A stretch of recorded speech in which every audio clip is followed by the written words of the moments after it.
Okay, let's do a review of monohybrid crosses. These were the first Punnett squares that we did.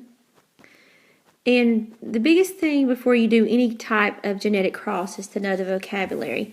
Remember, essentially, the only kind of alleles that you can get are the combinations are like big A, little a, and little a. Okay? Remember that if the alleles are the same, then they are called homozygous. Okay? And another name for homozygous is pure.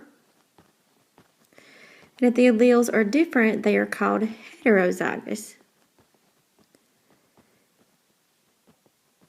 And in heterozygous, the alleles are different, and those are called hybrid.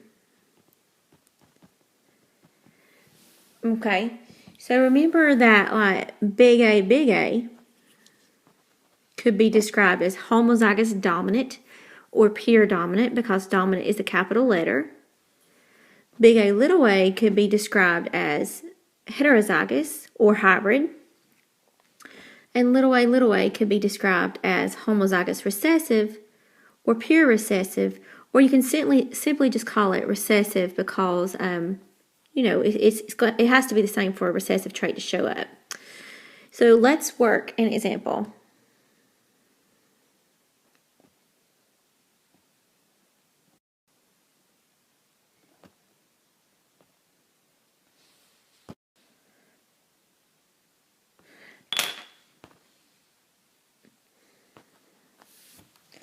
Okay, here's a problem.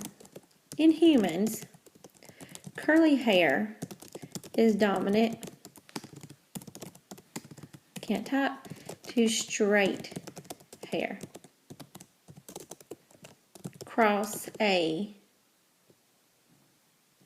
hybrid curly haired male with a straight haired female.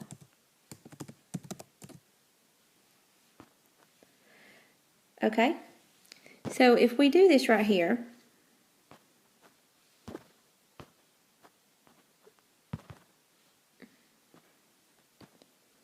there we go. Okay, sorry. If we do this right here, then we can go ahead and work a Punnett square. And the first thing that I always do is to identify what's dominant and recessive. And so I can see that capital A is curly and little a is straight.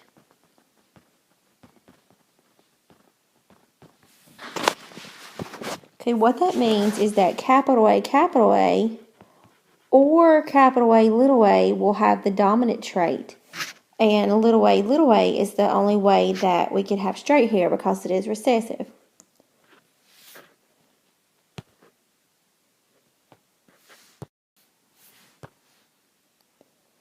So let's do a Punnett square. So the problem said to cross a hybrid curly-haired male. Well, that would have to be big A, little a, with a straight-haired female. So she would have to be little a. So then you put it in a Punnett square. And remember that you have to combine each of these top letters with each of these letters on the side. So the first one would be big A, little a. Second one would be little a. Third one would be big A, little a. And the fourth one would be little a. Okay? And remember, essentially what we're talking about is that, this would be the male gamete, and this would be the female gamete. And these are the possible offspring combinations that we could get.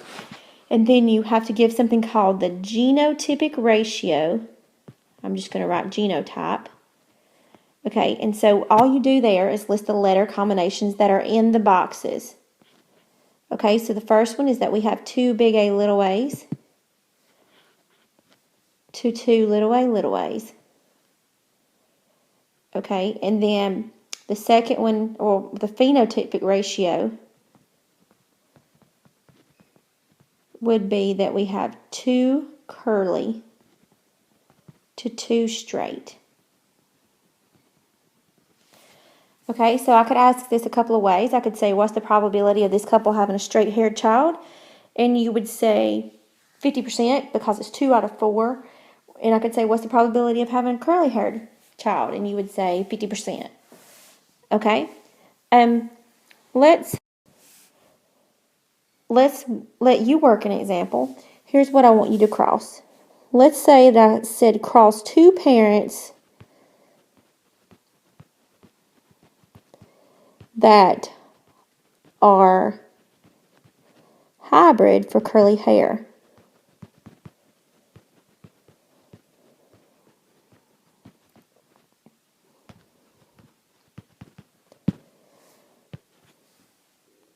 Pause the video and work out the problem, and then we'll go over it.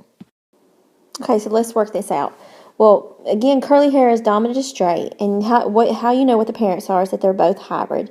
So if you cross a big A little a with another big A little a, because they are both hybrid, then you should get big A, big A, big A little a, big A little a, and little a little a. Then you need to list the genotypic ratio. Well, we're going to get, that's an equal sign there. 1 big A to 2 big A little a's to 1 little a. Okay, that's the genotypic ratio.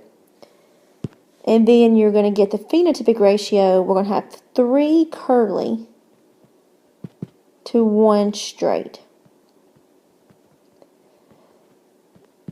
Okay, and the reason that it's 3 curly is because this one and this one are both going to give us curly hair. I could ask you about the probability in this question. What's the probability of this couple having a curly-haired child? And it would be 75% because it is 3 out of 4. Because this one, and this one. And then I could ask what the probability of this being a straight-haired child, and you would say 25%. Because this one's going to be straight-haired.